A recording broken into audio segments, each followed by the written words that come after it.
தங்கள் மடியில் தவழ்ந்த கூத்தன் அங்கிருந்தான், குரலரசன் அங்கிருந்தான், வார்த்தையை தமிழுக்கு வழங்கிய தமிழ் வேந்தன் கம்பன் அங்கிருந்தான், வயதான தமிழ் பாட்டி அவ்வை எங்கிருந்தான், அரசின் குதூகலமாய் ஊரறிய நாடறிய புடைச்சோழ புகழேந்தி எங்கிருந்தான், நக்கீரன் அண்ணாகன் கம்சலை பொன்சாத மோகர் மாத்தி சிறப்படுத்தி காத்து நின்று கொன்ற வாழந்து காவலரை நான் நம்பி பாட்டெடுத்தான் அவன் நம்பி எத்தனை பேரோ அத்தனை பேரும் சேர்த்து யாப்பிலா பாடலையும் யாம்பெரும் கவிதையும் மா பலா வாழை போல் மடியில் வாங்கி காப்பிலா தமிழன் நெஞ்சில் காலமெல்லாம் வீட்டுக்கும் என் மூப்பிலா முத்தமிழ் மொழியை உலகிய முதல் வணக்கம். அன்னை தமிழை வணங்கி, தமிழ் தாயே, அடியனுக்கு தாயால் வந்தது யாக்கை, உன் தமிழால் வந்தது வாழ்க்கை, அதனால் நன்றியோடு தமிழில் பேச பழக்கி இருக்கிறேன் என் நாக்கை. இது வாலி சொன்ன கவிதை. இன்றைக்கு நடந்து இருக்கக்கூடிய மிகவும் வெற்றிகரமான நிகழ்ச்சி நடந்து முடிந்தது மனதிற்கு மிகவும் சந்தோஷம், மகிழ்ச்சி அடைந்திருக்கிறேன். காரணம், இது கிட்டத்தட்ட ஒரு 2 வார காலமாக என்னுடைய நெஞ்சத்தில் ஓடுகிற ஒரு மிகப்பெரிய ஒரு ஐய ஓட்டம். எப்படியாவது இந்த நிகழ்ச்சியை வெற்றியடைய செய்ய வேண்டும். கூட்டங்கள் வரவில்லை என்றாலும் பரவாயில்லை, கண்டிப்பாக நிகழ்ச்சி நடந்தாக வேண்டும் என்கிற ஒரு வைராக்கியத்தில் இந்த நிகழ்ச்சி நடந்து கொண்டிருக்கிறது. அதுவும் இத்தனை மக்களோடு இத்தனை தமிழ் ஆர்வலோடு நடந்திருப்பதால் எங்களுக்கு மிகப்பெரிய வெற்றி. உண்மையில் இந்த வெற்றிக்கு அடிப்படையாக நான் பாராட்ட வேண்டிய ஒற்றை நபரை தான். உண்மை நார்மை என்று சொல்லலாம். எப்படி ஜெயலலிதாவை போட்டுகிறோமோ, எப்படி அங்கே வங்கதேசத்தில் மேற்கு வங்கத்தில் நாம் அந்த முதலமைச்சர் அம்மையாரை போட்டுகிறோமோ, அதே போல இந்த பகுதியில் திருச்சியில் நம்முடைய சகிலா பேகம் அவர்கள் இந்த நிகழ்ச்சியை நடத்தி தீர வேண்டும். எனக்கு கூட இடையில் மனசில் சற்று ஐய ஓட்டம் தேங்கிவிட்டேன், ஒரு மனக்கசப்பு. இப்படியெல்லாம் ஒரு தமிழுக்கு ஒரு நல்ல நிகழ்வு, அனைத்து பேர்களையும் கொண்டிருக்கிறோம், அனைத்து முன்னணி பொறுப்பாளர்களையும் தமிழுக்காக தொண்டாற்றி கொண்டிருக்க அத்தனைகளையும் கொண்டிருக்கிறோம். இப்படி இருந்தாலும் இவர்கள் நடத்தக்கூடாது. ஒரு பெண் நடத்துகிற பொழுது நாம் அதற்கு எப்படி போவது என்று ஒரு இந்த ஆளாய்ச்சி பார்வைதான் நாம் அடியோடு உழைத்தாக வேண்டும் என்று பிரைசுடனும் பிரான்சிஸ் திருவாவும் போராடுகிறார்கள் என்று சொன்னால் அந்த இடத்தில் நாம் முற்று பார்க்க வேண்டும். தோழர்களே, அன்பான நண்பர்களே, நான் சொல்லுவது என்று சொன்னால், இன்றைக்கு பிரான்சிஸ் திருவாயை பற்றி, பிரைசுடனை பற்றி நாம் பேசுகிறோம். பிரைசுடனுக்காக புகழஞ்சலி, பிரான்சிஸ் திருவாவுக்காக நாம் நினைவை போற்றுகிற இந்த நிகழ்விலே கவிஞர்கள் இன்றைக்கும் மறையவில்லை, அவர்கள் வாழ்ந்து கொண்டுதான் இருக்கிறார்கள் என்று ஐயா சொன்னார்களே, அதே போலதான் நான் சொல்லுகிறேன். இன்றைக்கு கவிஞர்கள் இன்றளவும் நம்முடைய பாடத்திட்டத்தில் இருக்கிறது போல, நம்முடைய புத்தகத்தில் இருக்கிறது போல, நமது கவிதை தொகுப்பிலும் எழுத்திலும் வரியிலும் ஒவ்வொரு பாடலும் ஒலிக்கிற போது அந்த கவிஞர் நம்மிடம் பேசிக் கொண்டுதான் இருக்கிறார் என்று நான் ஆணித்தனமாக சொல்லுகிறேன். இது கூடிக்கலைகின்ற கால கூட்டமா, கூடி கூடுகின்ற மேக கூட்டம் என்பதை இத்தனை நேரமானாலும் 2.5 மணி நேரமானாலும் இங்கே உட்கார்ந்து நீங்கள் கேட்டுக்கொண்டிருக்கிறேன் என்று சொன்னால் அதுவே எனக்கு மிகப்பெரிய மகிழ்ச்சி தருகிறது. ஏன் இதை சொல்லுகிறேன் என்று சொன்னால், அன்பான நண்பர்களே, தமிழுக்காக அண்ணன் சொல்வது போல தமிழுக்காக வருவர்கள் கொஞ்சம் தான், எம்மாத்திரம் கொஞ்சம் பேர்.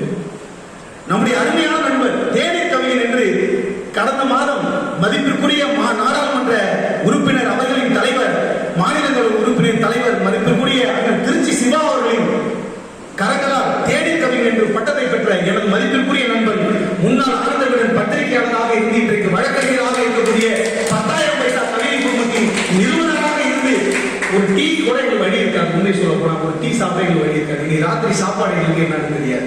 அப்படிலாம் இருந்து இன்னைக்கு வரைக்கும் ஒரு கிட்டத்தட்ட 1.5 வருஷமா இந்த ஈவிஆர் காலேஜ் கிரவுண்ட்லேயே தான் படுத்து போனாரு. அவருக்கு இருக்க இடம்லாம் கிடையாது. இது அவர் சொல்லணும் இல்லை, நான் இதை சொல்லி அவங்க பதிவு பண்ணுங்கிற அந்த மேடையில் பதிவு பண்ணலாம். 1.5 வருஷமா தன்னுடைய வாழ்க்கையில அவருக்கு இடமே கிடையாது, தங்குறதுக்கு இடமே கிடையாது. காலேஜ் படிச்சிருக்காரு, சட்டக்கல்லூரியில் நானும் நண்பரும் படிச்சுட்டு சாப்பாட்டு வழி இருக்காரு. என்னுடைய கதையில கேட்டீங்கன்னா இதே பள்ளிக்கூடம் தான் என்னோட கதை. இன்னைக்கு நல்லா வழக்கறிஞரான பிறகு இன்னைக்கு ஏதோ நம்ம தினந்தோறும் ஏதோ உழைத்து சாப்பிட்டு இருக்கோம், இன்னைக்கு ஏதோ வரத்தை வச்சு நம்ம மனசுக்கு தகுந்தாற்போல் நேர்மையோட இன்னைக்கு வாழ்ந்துட்டு போனா, ஆனா அப்படிப்பட்ட சூழலும் இன்னைக்கு இன்னைக்கு எங்க கையில ஒரு ரூபா கூட இல்லைனாலும் நிகழ்ச்சி நடத்தியே ஆகணும்னு சொல்லிட்டு என்னால முடிஞ்சது ஏதோ நான் கொடுத்தேன், அப்புறம் அம்மா கொடுத்தாங்க, அம்மா தான் இன்னைக்கு தாங்கினாங்க அந்த நிகழ்ச்சியை. ராக்கன் இன்னைக்கு அதை செயல்படுத்துறான்னு சொன்னா எங்களால் பொருளாலையும் பணத்தாலையும் கொடுக்க முடியவில்லை என்றாலும் நிகழ்ச்சியில் பங்கெடுக்க வேண்டும், அதை செயல்படுத்தவே ஆக வேண்டும் என்கிற ஒரு முக்கியமான ஒரு கண்ணோட்டத்தை இந்த நிகழ்ச்சியை வெற்றிகரமாக நடத்திருக்கிற இன்னொரு மனிதர் யார் என்று சொன்னார், அது மதிப்பிற்குரிய கண்ணன் தான். கண்ணன், நான், மதிப்பிற்குரிய திண்டுக்கல்லில் வந்திருக்கிற கல்வி சிறகுகள் அறக்கட்டளையின் நிறுவனர், மதிப்பிற்குரிய ஆசிரியர், நகராட்சியில் வேலை பார்க்கிறார், அரசு வேலையில் இப்போதுதான் சேர்ந்திருக்கிறார்.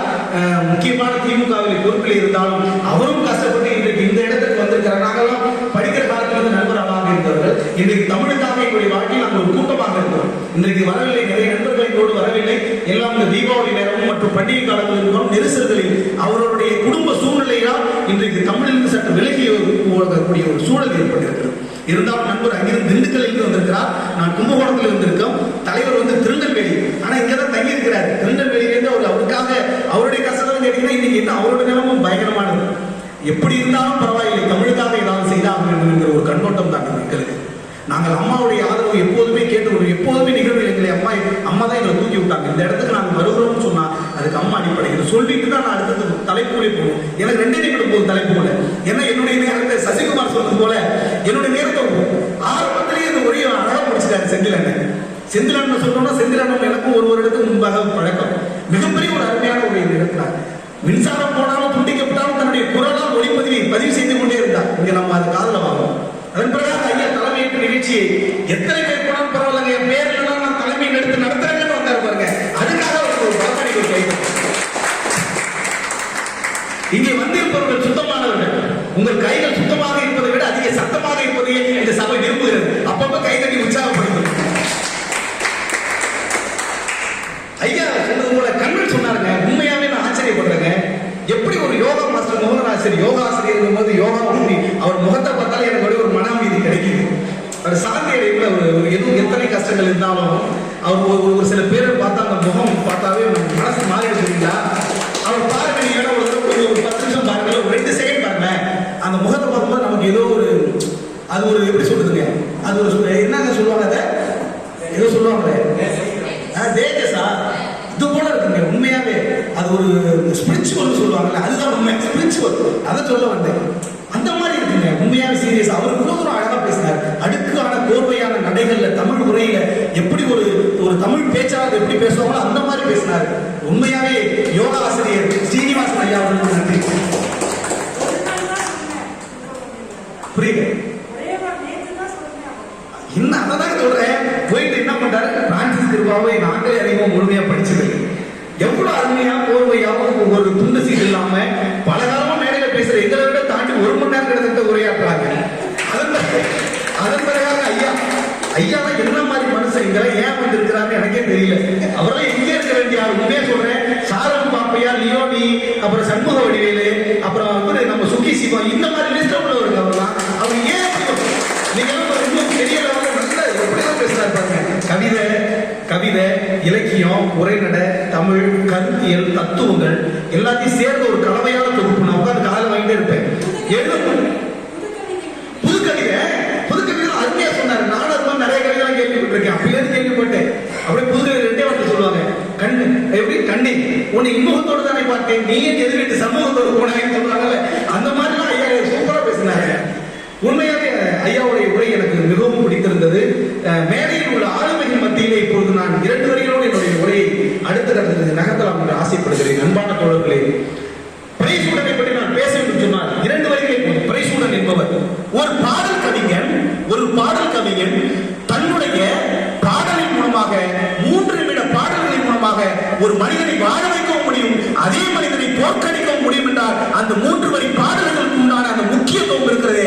அதுதான் ஒரு சினிமாவை தூக்கி நிறுத்துகிறது, ஒரு படத்தை வெற்றி அடைய செய்கிறது என்று சொன்னார். அந்த காலத்திலே வாழ்ந்த பிரைசூடன் கிட்டத்தட்ட 80களிலிருந்து தன்னுடைய படைப்பின் பாடல்களின் மூலமாக ஒரு படத்தை வெற்றி அடைய செய்தார் என்று சொன்னார். அத்தனை படங்களும் அவர் எழுதின படங்களில் இன்றைக்கும் அந்த பாடல்களின் மூலமாக தான் அந்த படம் நமக்கு தெரிகிறது என்று சொன்னார். அப்படிப்பட்ட ஒரு மிகப்பெரிய ஒரு எழுத்தாளர், பாடலாசிரியர், கவிஞர் பிரைசூடன் என்று சொன்னார். மிகையாக என்ன மாதிரி பாடல்கள் இன்னைக்கு கேட்டாலும் அப்படியே எனக்கெல்லாம் இன்னமும் சொல்றேன். நாளா லவ் ஃபெயிலியர், காதலில் ஹோட்டல் இருந்தாங்கலாம், தாடியை பார்த்தாலும் தெரிஞ்சிருக்குன்னு நினைக்கிறேன். அப்படி இருந்தனா இவர் பாடல கேட்கும் பொழுது இந்த இதய படத்துல ஒரு பாடல் எழுதி பார்த்தாங்க. இதயமே இதயமே, இவ்வளவு பெரிய பாடல். அதுல பனியாக உருகி பின்னதியாக மாறி அலையாடி அழகா அப்படியே எனக்கு இசைஞானி கூட எனக்கு ஞாபகம் வருது. வரிகள் தான் இன்னுமே எனக்கு ஞாபகம் வருது. அப்படி இது எந்த வாழ்வில் நீ போட்ட கோலம் கலைந்ததே, புது சோகம் பிறந்ததே, நீ இல்லாத வாழ்வைக்கும் எனக்கு காரணம் இதயமே அப்படின்னு சொல்லி தன்னுடைய காதலை நினைச்சு அவளை இதயத்துக்கு ஒப்பா அந்த காலத்துக்கு ஒப்பா பேசுவார் பாருங்க. அப்படியாப்பட்ட கவிஞர் இருந்தவர். காதல் காதல் மட்டுமா, வீரம், தத்துவம், சோகம், அழுகை, ஏமாற்றம், வெட்கம், புன்னகை, சிரிப்பு இப்படி எத்தனை வடிவங்களிலும் தன்னுடைய பாடல் மூலமாக அப்படி எழுதியிருக்கிறார். அவருடைய பாடல்களும் படிக்கணும்னா சூப்பரா தேசிய விருது வாங்கின பாட்டுல அந்த சோழ பசங்களை சொன்னாங்களே, அது விருது வாங்கின பாட்டு, அவ்வளவு பெரிய பாட்டு. அந்த சோழ பசங்களையே ராஜகிரன் அழுகும்போது ராஜகிரன் நடிப்புக்கும் இசைஞானி இளையராஜா அந்த இசைக்கும் இவரோட வரிகளுக்கும் அப்படியே அந்த பாட்டை பார்த்தா நமக்கு அப்படியே கண்ணில் தாரதாரியா ஊக்கும் தண்ணி. இன்னும் பார்த்தா மீன உண்மையை செத்துட்டாங்க கூட நினைப்பேன். அந்த போயிட்டு அந்த மாதிரி ஒரு பாடல் எழுதிய மிகப்பெரிய ஒரு கவிஞர். அவருடைய வரிகள் ஒவ்வொன்றாக படிக்கணும். ரொம்ப கஷ்டப்பட்டு சொல்றாரு. ஒரு தடவை சூழல்ல டேப் ரிகார்டு வாங்குறது காசு இல்லை. இப்பதான் வந்து மியூசிக் கம்போஸ் பண்ணா அப்படியே நமக்கு ஆடியோ போட்டு வாட்ஸ்அப்ல அனுப்பி போடலாம். வாட்ஸ்அப்ல அந்த மியூசிக் வந்து கம்போசிங் வந்து அதை வச்சு அந்த ராகத்துக்கு தகுந்த மாதிரி கவிதை இருந்து இப்ப மெட்டு போட்ட பிறகு பாடல் எழுது. இப்ப அப்புறம் பாடல் எழுதுற பிறகுதான் மெட்டு போடுவாங்க. இப்ப வந்து மெட்டு வந்துருது. இப்ப அவர் அந்த பாடல் வரும்போது மெட்டு வந்துருச்சு. மெட்டு வந்த பிறகு டேப் ரிகார்டு, ஏன்னா டேப் ரிகார்டு அந்த ரீல் ரூம்ல அதை போட்டு அந்த மெட்டு அப்படி ராகம் வந்தாதான் இவருக்கு எழுத முடியும். நதியில் விளையாடி இப்படி பாட்டு எழுத முடியும். அந்த மாதிரி சூழலில் இவருக்கு வந்து டேப் ரிகார்டே கிடைக்கல. பக்கத்து வீட்டில் போய் கேட்கிறாங்க, தர மாட்டாங்க, டேப் ரிகார்டு சரியில்லை அப்படிங்கிறாங்க. அந்தந்த வீட்டில் போய் கேட்கிறாங்க, டேப் ரிகார்டு சரியில்லைங்கிறாங்க. இவருக்கு ஒண்ணுமே புரியல. அன்னைக்கு அந்த மாதத்துக்கு உண்டான ஒரு குடும்பத்துக்கு உண்டான வருமானம் 1000. அந்த 1000 வச்சுதான் அந்த குடும்ப செலவினங்களையும் பொருளாதார கணக்கிலும் ஒரு மாதத்தில் அந்த மனிதன் செய்ய வேண்டும் என்று சொன்னார். அந்த 1000 எடுத்து கொண்டு போயிட்டு ஒரு 850 ரூபாய்க்கு ஒரு டேப் வாங்குறாரு. 850 ரூபாய் வந்து மிக பெருசு. டிவி வாங்குற கணக்கா பணம். இப்ப டிவி எப்படி வாங்குறோம், 10,000 15,000, அது மாதிரி அந்த டிவி அந்த இது. அப்போ அதை வாங்கிட்டு கொண்டு போய் இந்த எப்படியாவது எழுதினா ஒரு 1500 தந்துருவாங்க அந்த பாட்டுக்கு. அந்த 1500 வச்சு நம்ம குடும்பத்தை சரி கட்டலாம். ஒரு 850 ரூபாய் டேப் ரிகார்டை வாங்கி பாட்டை போட்டு கேட்கிறாரு. பாட்டை போட்ட பிறகு அந்த ராகத்தை முடிச்ச பிறகு இவரோட பாடல் எழுதி முடிச்சிட்டார். எழுதி முடிச்ச பிறகு பாடல் ஒவ்வொரு ஒரு ஹிட், பயங்கரமான ஹிட். அந்த பயங்கரமா பிரபலம் அடைஞ்ச பிறகு அதுக்கப்புறம் என்ன பண்றாரு, அந்த மியூசிக் டைரக்டர் கூப்பிட்டு, இந்தாங்க உங்களுக்காக நான் புதுசா என்ன பண்ணிருக்கேன், இதை வாங்கிட்டு வந்திருக்கேன்னு சொல்லி இதை கேளுங்கன்னு சொல்லிட்டு என்ன பண்றாங்க, புதுசா ஒரு 1500 மதிப்புள்ள ஒரு டேப் ரிகார்டை வாங்கி கொடுக்குறாரு. ஆக இந்த டேப் ரிகார்டு இருக்கு, அந்த டேப் ரிகார்டு இருக்கு, என்ன பண்றது, இந்த டேப் ரிகார்டு 850 ரூபாய் டேப் ரிகார்டு கொண்டு போயிட்டு கடைக்காரனை கொடுத்துட்டு நம்ம வாங்கிட்டு வந்துடலாம் பணத்துன்னு சொல்லிட்டு போறாரு. மீண்டும் அவர் கூப்பிட்டு, நீங்க என்ன பணத்தை வாங்க போயிட்டீங்க, டேரக்டர் கூப்பிட்டு என்ன பண்றாரு, 1500 தான் டேப் ரிகார்டு வாங்கி கொடுத்துட்டீங்களா, அப்புறம் என்ன நீங்க கேட்க போறீங்க இயக்குனர் அப்படின்னு சொல்றாரு. உடனே இல்ல டேப் ரிகார்டு உங்களுக்கு நான் வந்து இலவசமா கொடுத்தது, உங்களுக்கு பரிசா கொடுத்தது, இந்தாங்க இந்த பாடல் எடுத்தது 2000 ரூபாய் சொல்லி கூடுதலா 2000 ரூபாய் கொடுத்தாரு. அன்னைக்கு அந்த மனிதனுடைய பாடலில் உள்ள நம்பிக்கை தான் அவரை இன்றைக்கு வாழ வைக்கிறது. அன்னைக்கு ஒரு டேப் ரிகார்டு வாங்காம 1000 ரூபாய் குடும்பத்துக்கு தாங்க இருக்கு, அதை செலவு பண்ண வேணாம்னு இருக்குன்னு இந்த அளவுக்கு ஒரு வந்திருக்க மாட்டார். அந்த டேப் ரிகார்டை வச்சுதான் கிட்டத்தட்ட 2010 வரையிலும் ஒரு பாடல் எழுதினார் என்று சொன்னார். அப்படிப்பட்ட ஒரு மனிதர் தன்னுடைய வறுமையிலிருந்து வெற்றியடை எப்படி ஒருவன் நினைக்க வேண்டுமோ அதை சரியாக செய்தார். அதனால்தான் அவர் வெற்றி அடைந்தார். அவருடைய பாடல்கள் பயங்கரமான காதல் மட்டுமா, எவ்வளவு ஒரு எப்படி சொல்றது, ஒரு காதல் மட்டும் இல்லாம ஒரு வேகம், ஒரு வீரம், ஒரு தத்துவத்தை வந்து செம்பருத்தி படத்துல சொன்னாங்களே, செம்பருத்தி படத்துல நாவும் நடிப்பா பாட்டு கேட்டீங்களா, இன்னும் நான் நைட்ல கேட்கிற ஒரே பாட்டு அதுதான். கரெக்டா சொல்றாங்க, நட்ட நடு கடல் மீது நான் பாடும் பாட்டு, அப்படியே அவ்வளவு இனிமையா இருக்கும். சித்து அவன் காதோறும் சேராத பாட்டு, அப்படியே அழகா அவ்வளவு குரல் வளம், அவ்வளவு அந்த குரல் வளத்துக்கு தகுந்த மாதிரி பாடல் கொடுப்பாரு. வந்தவர்கள் போனவர்கள் போவார்கள். ஆனா என்ன பண்ணாது, காதல் என்ன பண்ணாது, வந்தவர்கள் போவார்கள் போகாது காதல், அப்படியே அவ்வளவு அழகா. அது அடுத்த வரிகள் எழுதி வச்சிருக்காங்க, படிக்க நேரம் இல்லைங்க. அப்படியே ரொம்ப அவ்வளவு ஒரு துல்லியமா என்ன பண்ணிருப்பாரு, அந்த பாடல்களை எழுதி இருப்பார். அந்த பாடல் மட்டும் தத்துவ பாடல்ல நடந்தால் 2 அடி, இருந்தால் 4 அடி, படித்தால் 6 அடி. ஒரு மனுஷனோட வாழ்க்கை 3 வரைக்கும் முடிச்சிட்டாங்க. இதுதான் வேற என்ன ஒரு கவிஞனுக்கு அவ்வளவு ஒரு அந்த பாட்டை நினைக்கும் போது அவ்வளவு சிறப்பா இருக்கும். அப்படியே அடுத்த வருவாரு, பின்னாடி கொண்டு வருவாரு. தாயோருக்கு இருந்தால் தந்தை உண்டு தானமா, தந்தை ஒருவன் இருந்தால் என்ன பண்ணும், பாட்டியும் உண்டு தானமாட்டு அந்த பாட்டிக்கு அந்த விளக்கத்தை கொடுப்பாரு. பாட்டி தான் ஒரு வெளியில கொத்தி விட்டுருவாங்க. நம்ம அந்த சுச்சுவேஷன், ஒரு கவிஞன் தன்னுடைய பாடலின் மூலமாக அந்த சூழ்நிலைக்கு ஏற்ப பாடல் எழுத, சூழ்நிலையை உருவாக்கி கொள்ளும், சூழ்நிலை சரியாக உருவாக்கி கொண்டு எழுதுவதில் எத்தனை பேர் இன்றைக்கு இருக்கிறார்கள் கவிஞர்கள். நடைமுறையில் சாத்தியம் உண்டா? இப்போ வரதான் ஐயா சொன்ன மாதிரி என்ன பண்றாங்க, அவன் எழுதுறான், ஏதோ ஒரு பாட்டு புதுசா எழுதலாம். இப்ப ஆனா அது மாதிரி கிடையாது. அப்ப வந்து சூழ்நிலைக்கு தகுந்த மாதிரி பாட்டு எழுதினான். அதனாலதான் அந்த பாடல் இன்றைக்கு நினைக்கிறது. சூழ்நிலைக்கு தகுந்தாற்போல் எழுத வேண்டும், அந்த கதைக்கு தகுந்தாற்போல் எழுத வேண்டும், அந்த கதையில் உள்ள கதாபாத்திரம் பெயர்கள் அதில் வர வேண்டும். அந்த பெயர்கள் வரும் மட்டுமல்லாமல் அந்த கதை சோகத்தை குறிக்கிறதா, இந்த நேரத்தில் வீரத்தை குறிக்கிறதா, இந்த நேரத்தில் அது அழுகை குறிக்கிறதா, ஏக்கத்தை குறிக்கிறதா, காதலில் தோல்வியா அந்த காதலில் வெற்றியான்னு எல்லாத்தையும் குறிச்சு எழுதுற அந்த நுட்பம் இருக்கிறதே, அந்த நுட்பம் இன்றைக்கு எத்தனை கவிஞர்களுக்கு வந்தது? பிரைசூடன் மட்டும்தான் இருந்தது. கண்ணதாசனை பற்றி சொன்னார். கண்ணதாசன் உண்மையான சீடர், உண்மையான குருவாக கண்ணதாசனை மதித்தார். நிச்சயம் உண்டு. கண்ணதாசனை மதித்தார். கண்ணதாசன் மாதிரி ஒரு மனிதனே கிடையாது. அது வேற, அது ஒரு பக்கம். அது போனோம்னா என்ன கடல் மாதிரி நம்ம பேசிக்கிட்டே இருக்கணும். ஆனா பிரைசூடன் ஒரு கடல் தான் என்ன பொறுத்தாலும். அந்த கடலுக்குள்ள நீந்திருந்து அவ்வளவு சாமானியமான விஷயம். 1500 பாடல்கள் மேல போயிடுச்சு. 7000 பாடல்கள், கிட்டத்தட்ட 2000 பாடல்கள் சினிமா பாடல்கள், 7000 பாடல்கள் பக்தி பாடல்கள், 10,000 பாடல் எழுதினார். 3000 பாடல், கிட்டத்தட்ட 10,000 பாடல் எழுதியிருக்காரு. இதுல நம்ம எந்த பாடலை பத்தி பேச முடியும்? 2 பாடல்களுக்கே கிட்டத்தட்ட அரை மணி நேரம் ஓடிடுச்சு. அந்த மாதிரி ஒரு விளக்கங்களும் தத்துவங்களும் நிறைந்த ஒரு மிகப்பெரிய ஒரு அறிவார்ந்த களஞ்சியமாக திகழ்ந்தவர் பிரைசூடன். பிரைசூடன் வாழ்க்கையில சம்பவங்களை இனிமையா சொல்றாரு. மதுரைக்கு போயிட்டு வராங்க. மதுரைக்கு போயிட்டு சாமியை கும்பிட்டு வர, சாமியை கும்பிட்டு வந்தோடனே பாடல் எழுதி இளையராஜா கூப்பிட்டார். உடனே பாடல் எழுதணும், டியூன் போட்டாச்சு, மெட்டு போட்டாச்சு, நீ பாடல் எழுதணும். இவருக்கு என்ன பண்றதுன்னே தெரியல. மதுரைக்கு போனார்ல, மீனாட்சி அம்மன் கோயில் தரிசித்து வந்தோடனே மீனாட்சி அம்மன் கோயிலுக்கு சாமியை கும்பிட்டு வந்தோடனே எழுதுறாரு, மீனம்மா மீனம்மா கண்கள் மீனம்மா ஓஹோ அப்படின்னு. அந்த பாடல்கள் எழுதும்போது புதுசா இருக்கும். அதுதான் ரஜினிக்கு ஒரு மிகப்பெரிய ஒரு டர்னிங் பாயிண்ட். அந்த பாட்டுல தான் ஓஹோன்னு விட்டாங்க. அது மாதிரி பாடல்கள் ரொம்ப நுட்பமா எழுதுவார். அப்படியே வந்த வரியை வச்சு அப்படியே உட்கார்ந்து எழுதுறவங்க கவிங்க. அந்த சுச்சுவேஷன் சொல்றாங்களா, நம்ம அனுபவத்தை ஒப்பிட்டு எழுதிட்டாங்க. அப்படியே இன்னொரு பாட்டு எழுதியிருப்பார். இரவு முழுவதும் சென்னைக்கு இளையராஜா கண்டிப்பா அவசியமா நீங்க வரணும், பாடல் பெற்றலாம் போட்டாச்சு, நீங்க முடிக்கணும் 12 மணி, நைட்டு 12 மணி முடிச்சுட்டு காலையில என்ன பண்ணணும், டியூன் போட்டு காலைல கொடுத்துடணும் டைரக்டர் கையில. ஒண்ணுமே பண்ண முடியல. இவர் அதிகாலையில் 3 மணிக்கு இளையராஜா போயிடுவாராம் ரீ ரெக்கார்டிங்.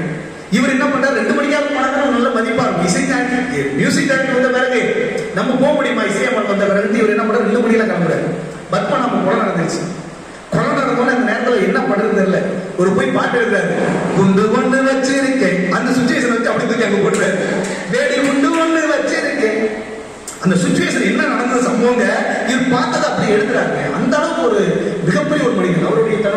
அவருடைய சுயசரிதையில பொதிகை டிவியில பேசும்பொழுது அந்த பேட்டியில காணொலியில் சொல்லுகிறார், தன்னுடைய வாழ்க்கையில் எத்தனை பேர்கள் பைத்தியக்காரன், இவெல்லாம் பாட்டு எழுத போறானா, அதுவும் கவிஞர் கண்ணதாசன் மாதிரி பாட்டு எழுத போறானா, இவெல்லாம் என்ன எப்படி எழுத போறான் அப்படின்னு சொல்லிட்டு இவர் அவமதிப்பாங்க.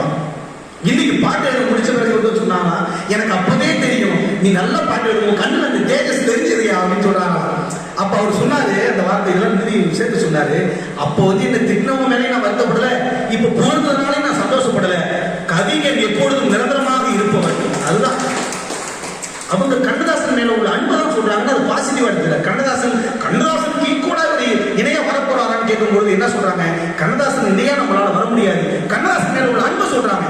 கண்ணதாசனுக்கு ஈக்குவலா வேற ஒண்ணு வச்சு பார்க்க முடியல அப்படின்னு தான் சொல்றாங்க. நான் அப்படிதான் எடுத்துப்பேன். ஆனா கண்டிப்பா கண்ணதாசன் தொட்ட உச்சத்தை நான் தொட முடியல என்றாலும் அந்த ஓரத்துல போய் நான் டச் பண்ணிட்டு வருவேன்னு சொன்னார். கண்டிப்பா அவர் தொட்டு தான் வந்திருக்காரு. நம்ம தான் அந்த அளவுக்கு இப்ப பிரைசூடன் கவிதைகள் ஒவ்வொன்றும் ஆத்மார்த்தமானது. ரொம்ப அற்புதமா அவருடைய வரிகள் ஒவ்வொன்றும் சொல்றாரு. இதுவா இருக்கும். அடுத்தடுத்த கட்டங்கள் தன்னுடைய வாழ்க்கையில ஒரு ட்ரெயின்ல அவரும் தன்னுடைய மனைவியும் அவரும் தொடர்வண்டியில் பயணம் பண்ணிட்டு இருக்காங்க. பயணம் பண்ணிட்டு சென்னைக்கு போட்டு அவர் அந்த விஷயத்தை சொல்றாரு. ஒரு அருமையான விஷயம் சொல்றாரு.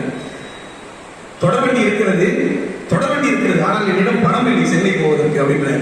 சென்னை போவதற்கு தொடர்வண்டி தயாரா இருக்கு, மனைவி அழைச்சிட்டு போகணும், கையில காசு இல்லை. என்ன பண்றது, ஒரு பாட்டு எழுத 4000 கொடுப்பாங்க. அந்த பாட்டை எப்படியாவது எழுதணும். இவருக்கு என்ன பண்றதுன்னு தெரியல. டக்குனு அந்த நேரத்தில் தொடர்வண்டியில பாடல் ஒழிச்சிட்டு இருக்கு. என்ன பாடல் ஒழிச்சிட்டு இருக்குன்னா, திங்கள் உறங்கிய போதும் திங்கள் உறங்கிய போதும் கண்கள் உறங்கிடுமா காதல், கண்கள் உறங்கிடுமா காதல், இந்த பாடல் ஒழிச்சிட்டு இருக்கு. இந்த பாடல் ஒழிச்சிட்டு இருக்கும் போது என்ன பண்ணிட்டாரு இவர், டக்குனு அது மருதகாசி பாட்டு. கவிஞர் பழையாள் மருதகாசி, கண்ணதாசன் இவங்கெல்லாம் பழையாள்னு வச்சுக்கல. மருதகாசி பாட்டை மன்னிச்சுக்க தலைவான்னு சொல்லிட்டு அப்படி எடுத்து இதில் வச்சுட்டாரு. என்ன எழுதிட்டார், தென்றல் தான் திங்கள் தான் பாடல் பாடல் அப்படின்னு பாட்டு அப்படி தூக்கி அது ஓப்பனாக சொல்லிட்டார். உண்மையான கவிஞர் என்பவன் இடத்துல இருந்து எந்த இடத்துல இருந்து எடுக்கிறானோ அந்த இடத்த சொல்லியிருக்கணும். ஏன்னா இங்க புதுசா எதுவும் பிறக்க போறது இல்லை. புதுசா பிறந்ததுனால ஏதோ ஒன்றத்துல இருந்தா பிறக்கணும். மனிதனும் அப்படிதான். அப்பாவிடம் இருந்தா மனிதன் மகன் பிறப்பான், மகனுக்கு ஒரு மகன் படிப்பான். எந்த மனிதனும் புதிதாக பிறக்கப்பட்டவன் அல்ல. ஆக அப்படித்தான் பாடல்களும் கவிஞர்களும் தன்னுடைய சிந்தனையில் எங்கோ ஒன்றை பார்த்து வைக்கவில்லை, எங்கோ ஒன்றை அனுபவித்தவர்கள், எங்கோ ஒன்றை கண்டறிந்தவர்களை வைத்துதான் புதிய பாடல்களை உருவாக்குகிறார்கள், புதிய இசையமைப்புகளை தருகிறார்கள். அப்படி தந்தவர் தான் பிரைசூடன் என்றால். பிரைசூடன் பாடல்கள் எக்கச்சக்க ஏறாள். அவருடைய இன்னொரு விருது வாங்கின கொடுத்த ஒரே ஒரு பாட்டு கடைசியா முடிச்சுக்கிறேன். அவருடைய இன்னொரு விருது வாங்கின கொடுத்த பாட்டு என்னன்னா, நீங்க அமரன் படம் பார்த்திருப்பீங்க.